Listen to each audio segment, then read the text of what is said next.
them. So we're going to have a couple of questions and we're going to make this fun and entertaining for you guys today.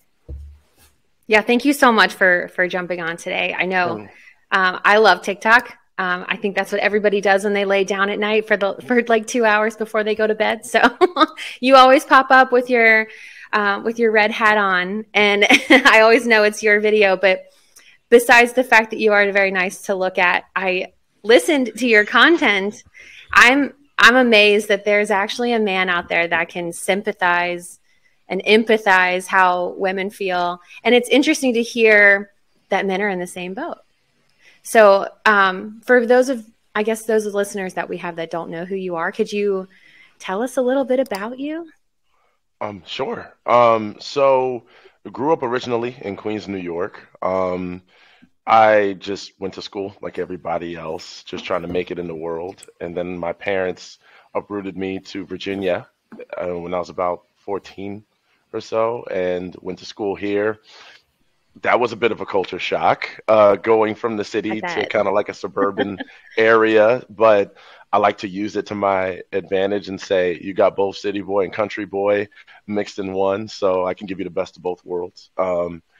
But yeah, pretty much went to college, pretty normal life otherwise. But I guess I decided to take life into my own hands once I started to realize a lot of the social constructs that we are currently living in. So yeah, I mean, obviously you are a dating coach.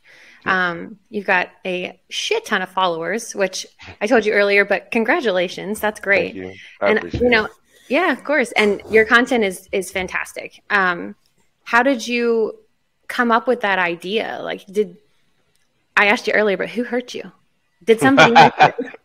Well, first, I should have said this earlier. Thanks for having me on here. I feel privileged. Yeah, thank you. You know, you're lovely people, and I'm just happy to be here. But with that being said, what happened was that it wasn't so much someone else that hurt me, right? It was me putting myself in the situations to be hurt.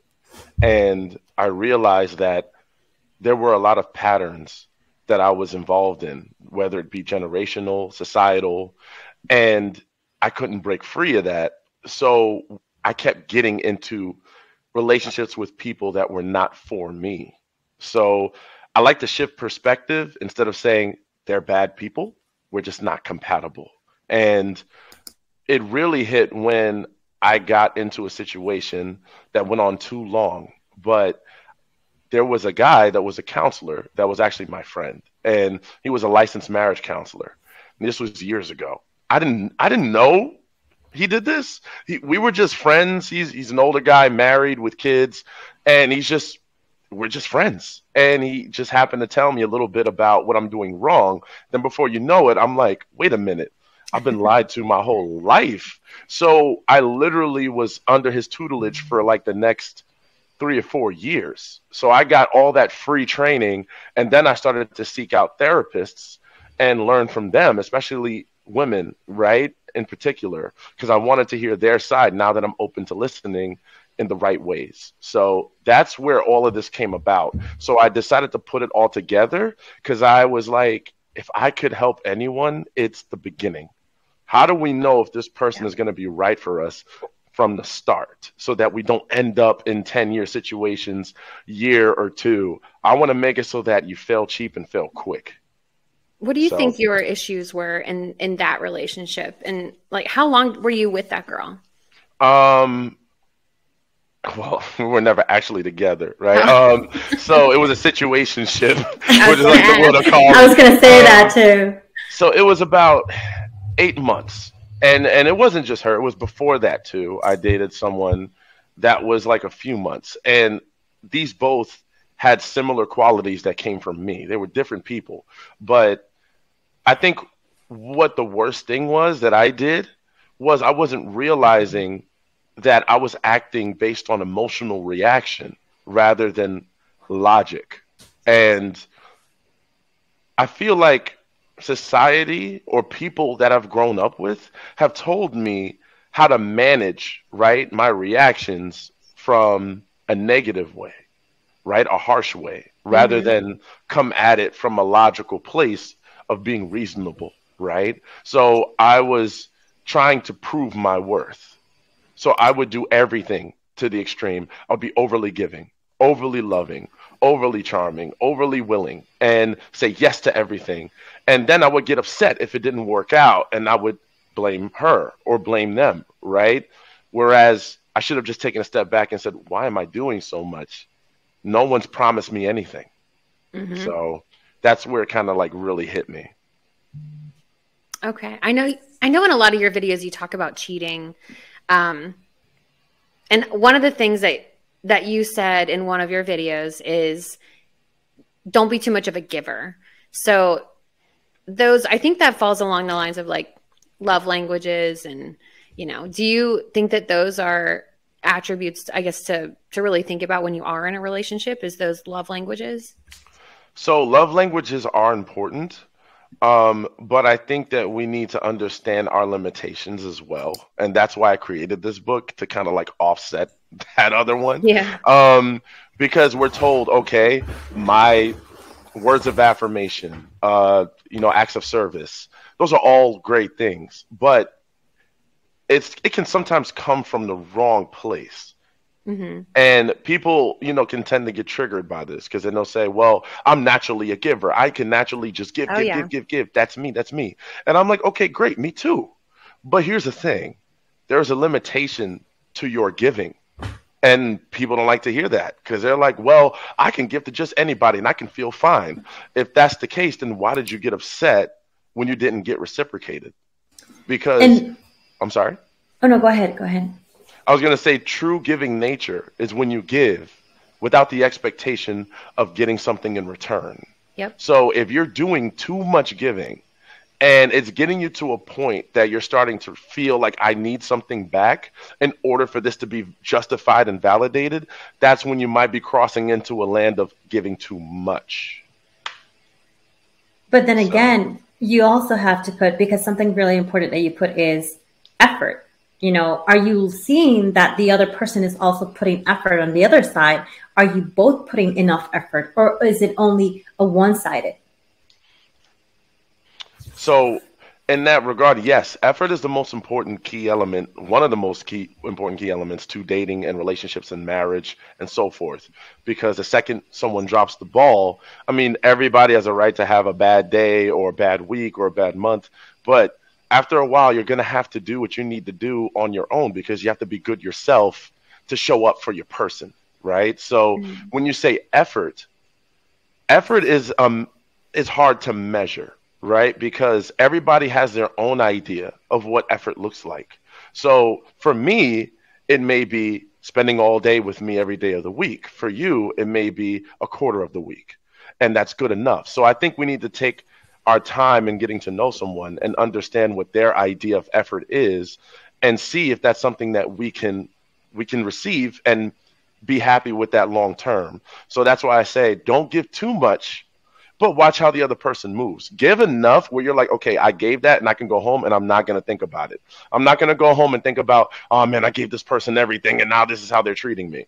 Because that's the second you messed up, right? You want to give to the point that you're like, okay, well, if they never speak to me again, if this doesn't work out after this, am I going to be okay? Especially outside of commitment, right? Like when you're in that gray area, when you're dating, where you don't know what the next move is, that's your time to measure out what that person's idea of effort is. I completely agree with that because, there's sometimes things that we're like, oh, you know what? Why am I giving? Why am I not reciprocating? Why are you not receiving? Even that, hey, that good morning text, or that, hey, happy birthday. If you don't say happy birthday to me, we're done, by the way. But and it's just like, you have to have that communication. It all comes down to, are you communicating? Are you actually really getting to know that other person? Like, are you guys on the same page? Or are you guys on different pages? Mm-hmm. How do you feel love? Or, okay, you can be a giver completely, but I may be like, I just want a glass of water. You got it. I know my love language is giving gifts. Like that's how I show love. Like, for example, the boyfriend that I have right now, I love to buy him just little things. Like if I'm at the gas station, like I'll pick something up for him. If I'm like out shopping, like clothes shopping or whatnot, I'll buy him a t-shirt. He doesn't do those things for me, but that's okay because we have that open communication. Like, this is what I need from you. And he's, you know, he does the same thing to me. And he's one of the guys that like clams up. He doesn't talk. He doesn't communicate. And then I come along like a fucking shitstorm. And I'm like, this is what we're doing now. So like, if you want to be with me, this is how we're going to communicate. So I was in therapy with my ex-husband trying to work things out before we actually ended everything. And one of the things that the therapist said to me was, you guys are on the same team. So if you have a fight, put on the same t-shirt, put on the same hat, and look at the problem like you're in this together. So like that really helped for a few months. And then we ended up separating, but that's always stuck with me. And this was probably about 5 years ago, but that's always kind of like been in the back of my head. Like if I'm going to date someone, they're going to have to be on my team, and we're going to have to look at an issue or a problem like we're facing it together, not against each other. I fully agree with that, because especially in particular marriage, right? It's two people who are halves becoming one whole. So it's rarely ever going to be a situation where it's like you versus me. It's you and me versus the problem, like you just said. So that's how I agree with that, you know, to attack things as a unit and say, okay, even though and there's some occasions where it may fall on one person's side. It doesn't have to be like, oh, I'm pointing the finger at you, blaming you, making you out. It's like, no, we're taking this on together, right? Like we are still in this as a unit, and we can never look at each other as two separate beings because now we're married, right? So it's us in this. Yeah. So now that you mentioned about marriage, and it's something really interesting because when I was married, sometimes we forget, we get so comfortable in our, marriage life. I'm like, okay, I got the guy or I got the girl. That's it. Everything becomes very comfy. But it's about also like, let's continue dating each other. Let's get to know each other more at a deeper level versus just staying there. And same thing with relationships, especially when you move in together. It'd be like, oh, it's Friday. We're just going to be a couch potato couch. And watch a movie, and that's it. But I like couch potato days. I mean, at least once a month or so forth, go out or do something nice for each other. And sometimes we forget about those things. Don't take those things. Don't take your significant other for granted, and that's what happens. And I would say in marriage and in relationships too. Well, and I think one of the primary causes of that is like, are you with your friend? Like, are you dating your best friend? Are you marrying your best friend? Because there's so many people that will just try to get somebody just to get them, right? Oh, this person is pretty, they're nice, they're smart. I just want to have them. Like they're collectible or something. And the second they get them, they treat them like kind of like how you would treat an object. After a while, you're like, okay, I got it, I've achieved it. What's next? Yeah. But if you're with your friend, it's like, I'm genuinely interested in you as a person. Like, I want to do everything with you. There is no end to this saga, and I just want to see how life is going to be. Now, there's going to be some relaxed moments and some comfy times, but even within that, you're making plans. Like you're just so genuinely interested in each other on such a deeper level that this doesn't have to turn into, all right, it's boring, whatever, I completely agree with that. I mean, And that's the thing. Nowadays, it's like everybody's like rushing. I need to get married. I need to be in a relationship. No. Oh, Sabi, do you want to be my boyfriend? I mean, I know we just met, but we're in a timeline. I mean, I know you're about to turn 30, but can we get married in the next 6 weeks? I think girls have more of like a I don't know, line in the sand really than men do. Do you think that's pretty accurate? I think that it's a societal thing. I think a lot of society, especially old world society, has told women to have a hard stop at a certain point. And a lot of it is based around like biology and stuff like that. So I think that back in the day, there were so many differences in what people had, like women's rights, for example, a woman's right to work. So you had to rely on a man if you wanted a family, as opposed to now you can choose. So I think that's why, a lot of women are thinking that. And I'm sure there's other variables, but I think that's like one of the major ones, is like society keeps telling women at this age, you got to have this. At this time, you got to be like this. And then it's actually having the opposite effect, right? Because if you want someone to see a marriage as healthy and you want them to be monogamous and to, I guess, move effectively into that, right? Instead of telling them they need to just be here, why not tell them to find themselves first? And then when you find yourself, put more pressure on that than actually just getting with somebody. Because now I'm with somebody and I don't even know myself and I don't even know them. And now we're in chaos, right? Yeah. Cindy, you've done a really good job of that too, like getting to know yourself, Right. Thank you. Completely. I've been, for the past 2.5 years, I've been single. I mean, I got separated/divorced from my ex-husband, separated over 4 years. And when I was in this marriage or any type of relationship, I held myself back. Like if I wanted to, I had been talking about going skydiving since I was 18. I had been talking about getting my pilot license since forever. And traveling, I love traveling. So now I just pick up and I just keep on moving. Like I just came back from Iceland. I mean, I'm going November, I'm going to Ireland, and I have nobody to limit me. And that's my thing, is why are we not getting to know each other? Like getting to know ourselves first and starting that friendship versus just like saying, hey, I just want to jump into a relationship. What is the pressure? There's no rush into anything. Look, if you're meant to be with me, we're going to be regardless meant to be together. If you're not meant to be, then that's fine. You'll meet someone better, but get to know the person before you get into a relationship, because there's no rush.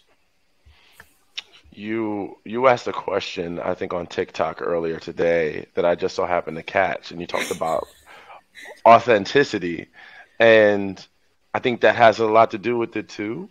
People are rarely authentic from what I've seen, and I don't entirely blame them. I mean, of course it's not great, right? And it can cause a lot of damage. But you ask, like, why aren't people authentic?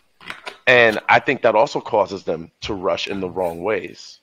They're trying to follow a pattern that they've seen work. Because, like, you've got, for example, a lot of dudes on social media that say you have to have this alpha mindset. You got to dominate the room, be the loudest, be the biggest, strongest. Let your woman know, she got to submit. But yet they will never say, as a man, it's probably good to submit as well. Like, are you the exception? So because of that, now you've got an army of dudes that are like, I need to alpha, I need to alpha. And they're not learning themselves. You just put a blinder on them. So now they're walking out into the world with this mask of wannabe alpha. And they get with someone, it becomes chaotic because you're not this image of alpha that this man has created for you. You're your own person, but you're hiding behind this because a lot of men and maybe some women have told you this works. Just do this. And you don't have to actually be yourself, because being yourself is not working. You're at home. You're not getting no girls. It's terrible. So do this, and then you're going to see all the flocks. And it's like, but still, do you want the flocks or do you want someone who's genuinely for you? You would think. I mean, I think the answer is pretty simple, but I don't think people really think that way. I can't tell you like how many times on a dating app I've seen a man's profile. First sentence is, I'm an alpha male. And I'm like, all right, we're going fucking left. This is disgusting. Like, it's giving me like narcissist vibes. Like, he's about to gaslight the shit out of me. It's awful. And I don't know about you, Cindy, but just because like we're in the South, we're, in Georgia, I see that so much, and like if anyone is, I guess, a feminist or whatnot, it's automatically shut down by this like alpha male. It's like a fucking pissing contest. You know what I mean? Yeah. It's awful. So now what I've started doing, like, okay, people, I'm back on dating apps, but I'm just having fun, just getting to know people.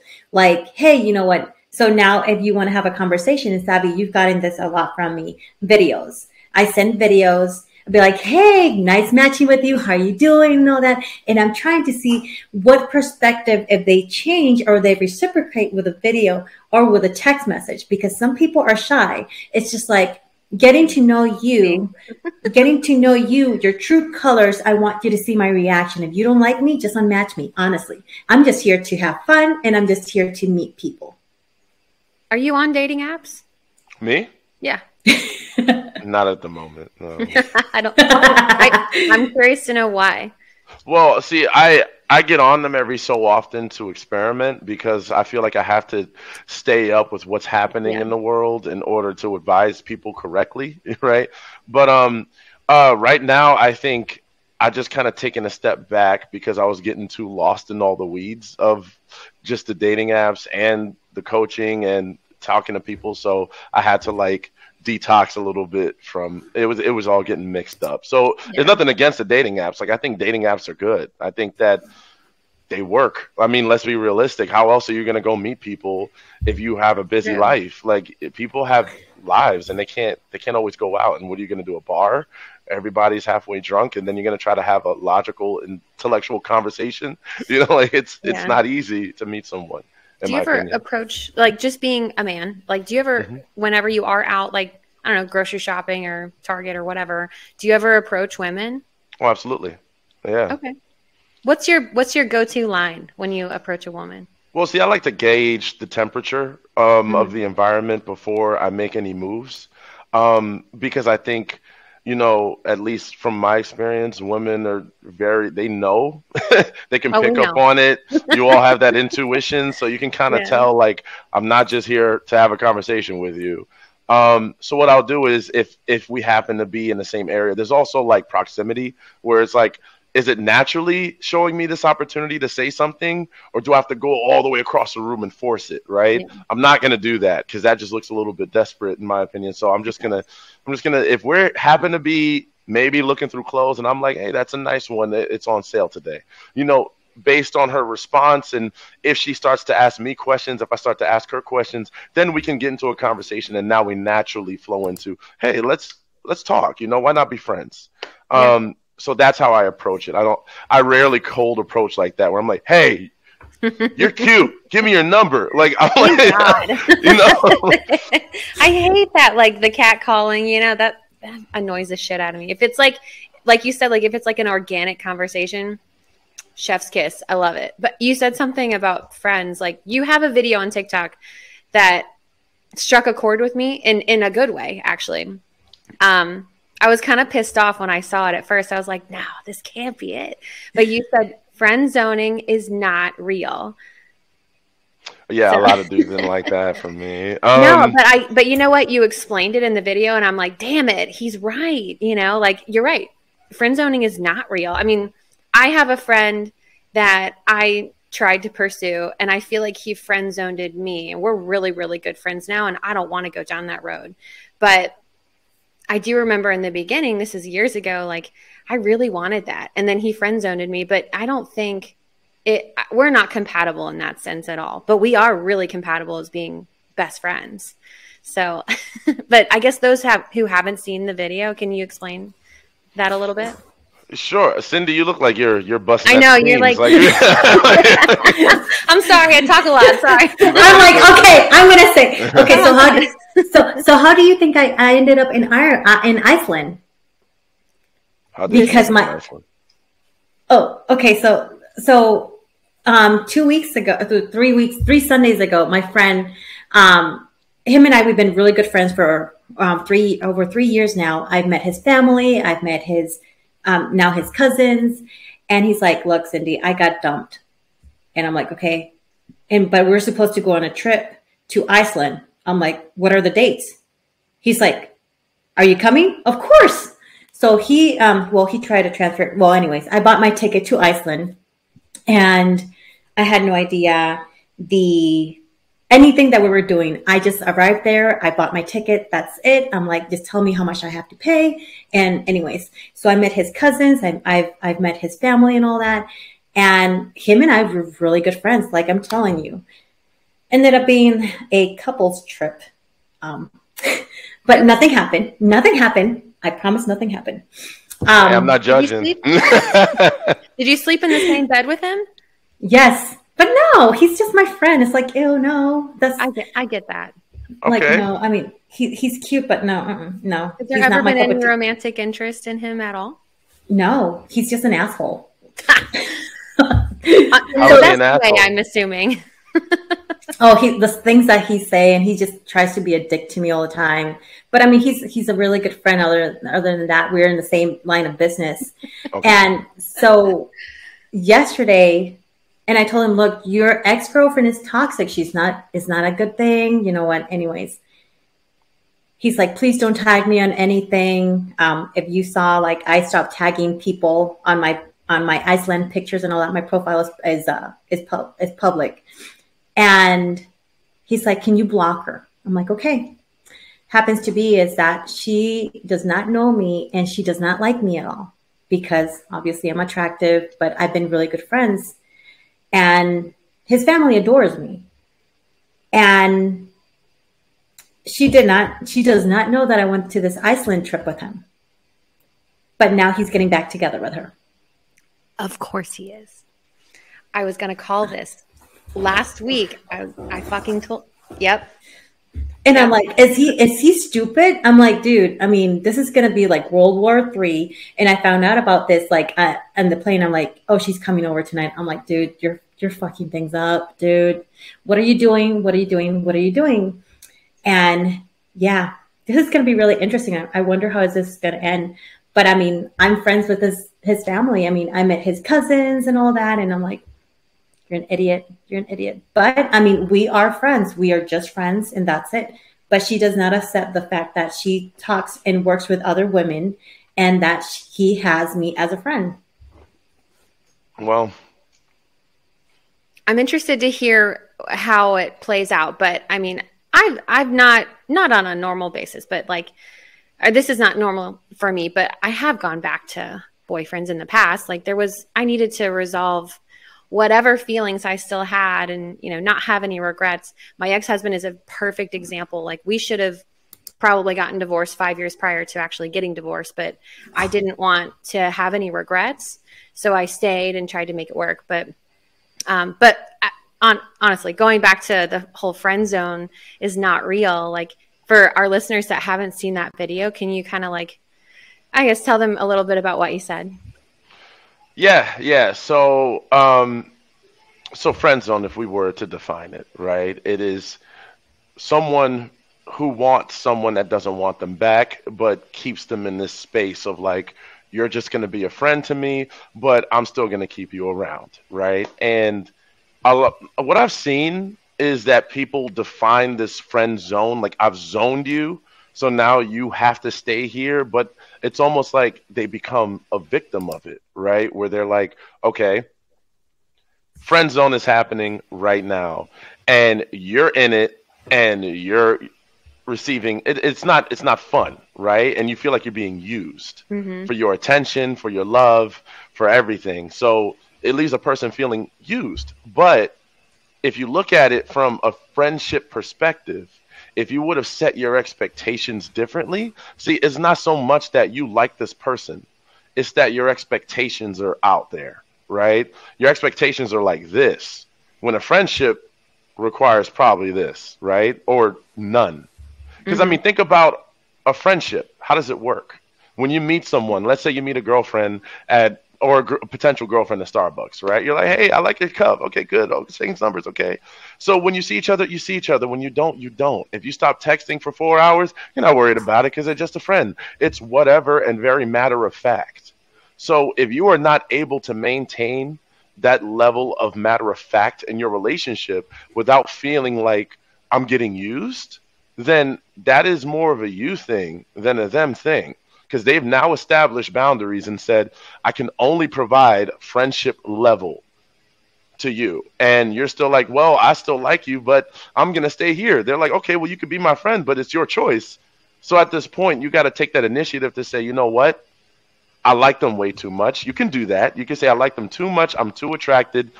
Let me get out of this because it's just not going to work for me. I can't handle my attraction to this person without feeling like I'm going to go crazy.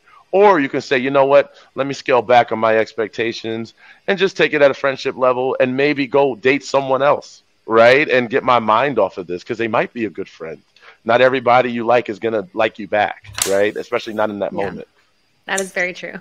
You're right about that. It makes me think about this. So last year, the friend that I went with to Iceland, him and I, we would actually like, it was like, we would hang out all the time, but he would get his sexual needs from dating other people. And he's like, well, I hang out with you, but I need to get my needs. I'm like, I don't think about that. I'm like, was I being friend zoned? You want to be friend zoned? No, I mean, him and I were friends. I mean, I'm not interested in him in any way, shape, or form. Well, if you're not interested in him, then there's no friend zone. You guys are just friends. Yeah, we're just friends. Oh, okay. Interesting. Wait, so he was hanging out with you. Wait, so were you guys dating? No. So how would you be friend zone? No. Because we've always been friends, but because he would always tell me about like the dates, and I'm like, okay, so how many people do you have for the menu this week? I think we've all like had a roster at one time or another. So I'm like, so how many girls? He's like, okay, so I got so and so and so, and like, okay, cool, all right. He's like, well, we can't hang out on Friday because I'm sleeping with this person. I'm like, oh, cool, okay, check out. So he would disappear for 2 days. I'm like, okay, fine. Hey, how was it? Was it good? Perfect. Do you see a future with her? Nah. Next. I mean, so I guess it's just friendship. It's not no friend zone or anything there. Yeah, it wasn't a friend zone. It would only be technically a friend zone by definition is if you really, really liked him and he was keeping you in this friendship area. Because then he would talk to you about these things as a, like, bro, like, you got to hear about this, completely knowing that you are, like, in love with him. But it sounds like that wasn't the case. So, no, you guys were just buddies, you know? Yeah, I have a confession for you guys. So my ex-husband and I, we split, I guess it's coming up on 4 years. But so I didn't know how to date because we got married when I was 22. So when I started getting back out there, of course, I would tell everyone like, hey, I'm separated. Like we've started the divorce process, whatever. But I didn't know how to do it. So this is terrible, but I know that I didn't get enough attention. And this is hindsight. Obviously hindsight is 2020, but I know that I didn't get enough attention from my ex-husband. And since I was out on my own, living on my own, for the first time since I was like 21, I would keep these guys who I know were really good guys, but I would keep their number just for the attention factor. And it makes me cringe thinking about like what I did in the past. And I should not have been dating at the time. But I wonder like how many people do that, you know, like how, yeah. A lot of people. I love attention. Have you seen him an attention whore? I mean, I think we all like attention, you know. I think most people like attention. Yeah, like I like people tell me that I look nice, you know, like I like the attention, but it's not like it was. It's not like I needed like, you know, someone to always be in my DMs like telling me like, "Oh my God, I love your eyes, I love your hair." Like and that's how it kind of was for me, like was it like validation almost? Validation, yes. 100%. Oh, I don't like that. That kind of annoys me. No, I like messages, like having conversations and all that. I'm just like, oh, please, just I'll tell them fuck off. Yeah, now it's different. Like I don't need. Wow. I'm perfectly fine, like staying home on a Friday or Saturday night, like watching like Dawson's Creek or whatever in my jammies. But don't judge me for that. It's on HBO, okay? But you know, like it's different now, like not being in a toxic situation coming out of that and like realizing like how much you don't need that. It's nice to hear, but you don't need that validation like all the time. Yeah, and I think, you know, that's where people normally get triggered by that conversation of friend zone because they're like, oh, well, you know, someone who wants all of this validation and attention, but at the end of the day, you have to take some ownership on your side for that too, right? Like you were freely giving out attention and validation, knowing nothing was going to come of it. So how much of it is really on them?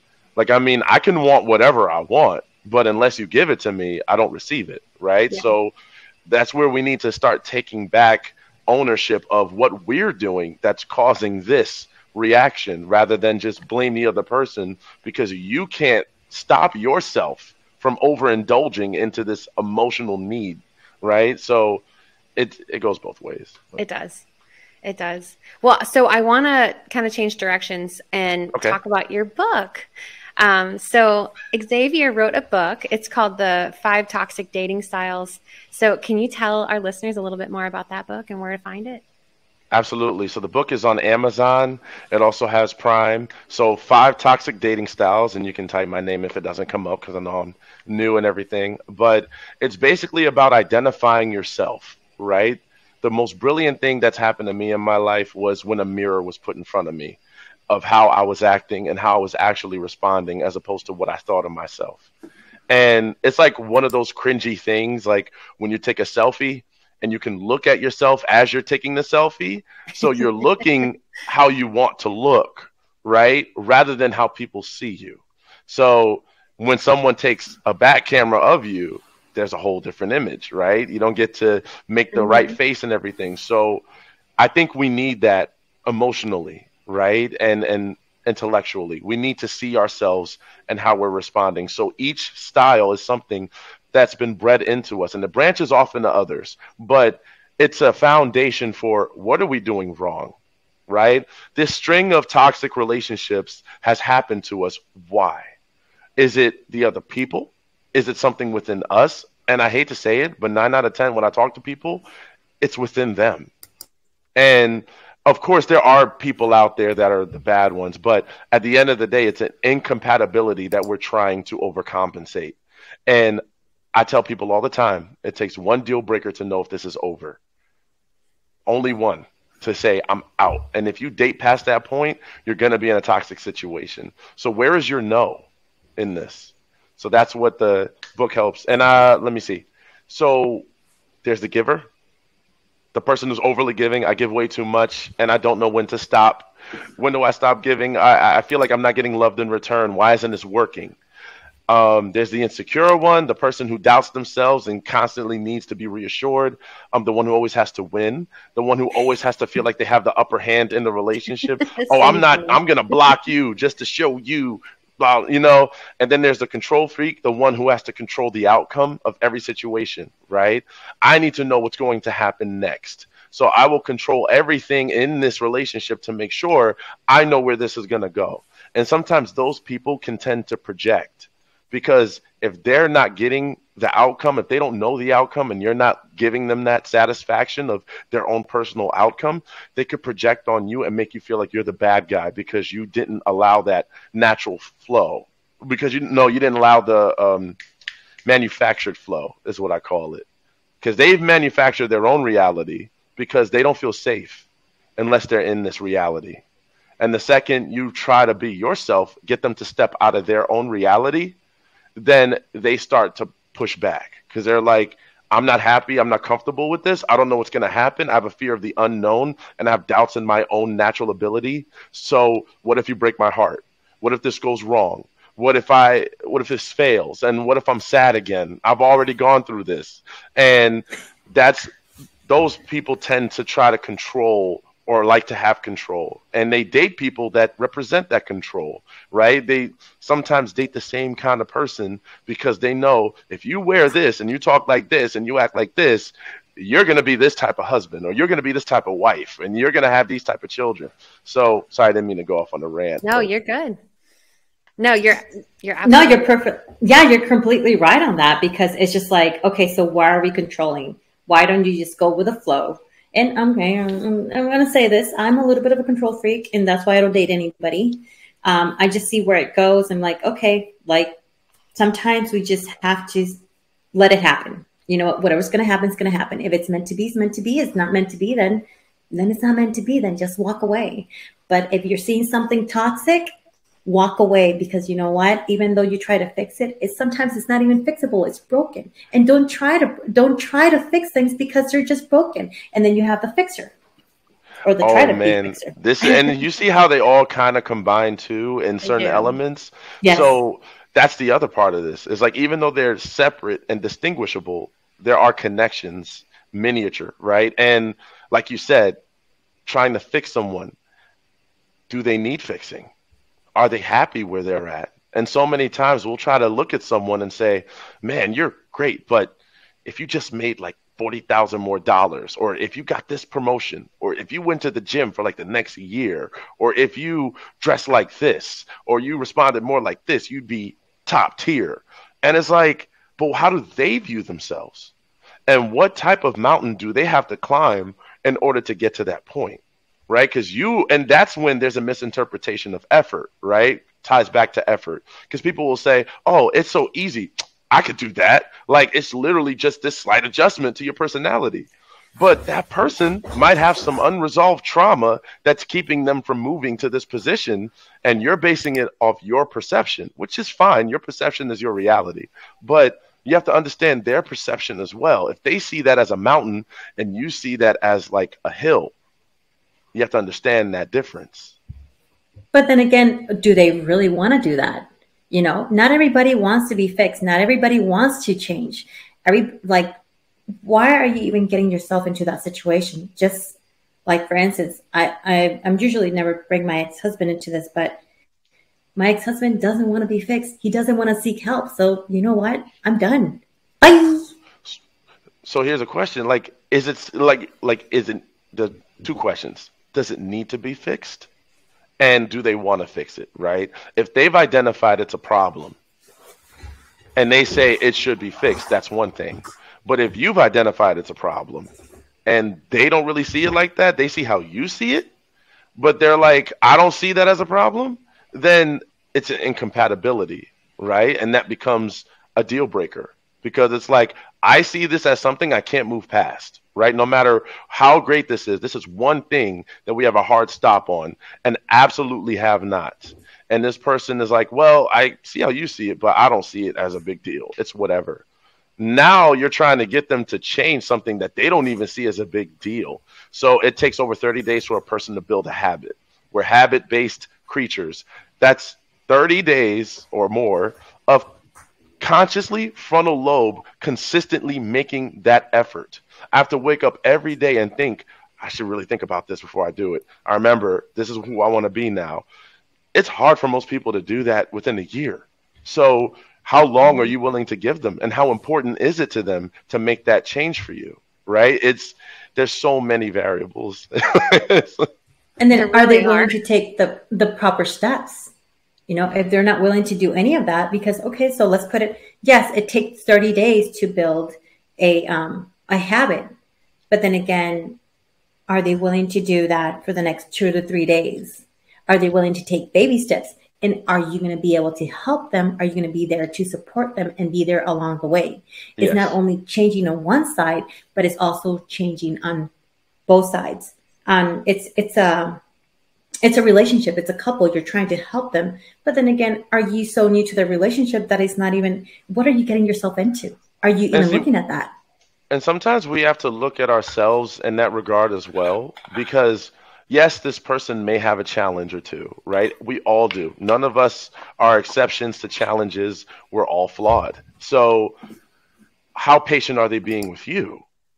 Because if they're being patient throughout your struggles and your challenges, because like we said, no one's perfect, are you willing to be patient with them? Now, there are extremes where it's like, well, if you're not being treated well and you're not being loved properly and you're completely unhappy, then yeah, you gotta move a little quicker on those. But if you're willing to be patient, patience is key to all of this. Like, you want to clear up most relationship and marital issues, be more patient. Because we are people, we are human beings, and sometimes we need time and we need love and support. But now my question is, how much time do you need? Because if you're telling me, for instance, my ex-husband and I, we had a conversation, it was last year, and I told him, okay, so I told him, hey, let's try to make this work out. I mean, you're about to retire and all that. He's like, I need more time. Are you fucking kidding me? It's been over 3 years and you need more time? Go fuck yourself. Go fuck yourself. I mean, and it's just like, I mean, how much time is time? You know, that's my question. I think it depends on, you know, the person. Like, I might need time to, you know, build up my,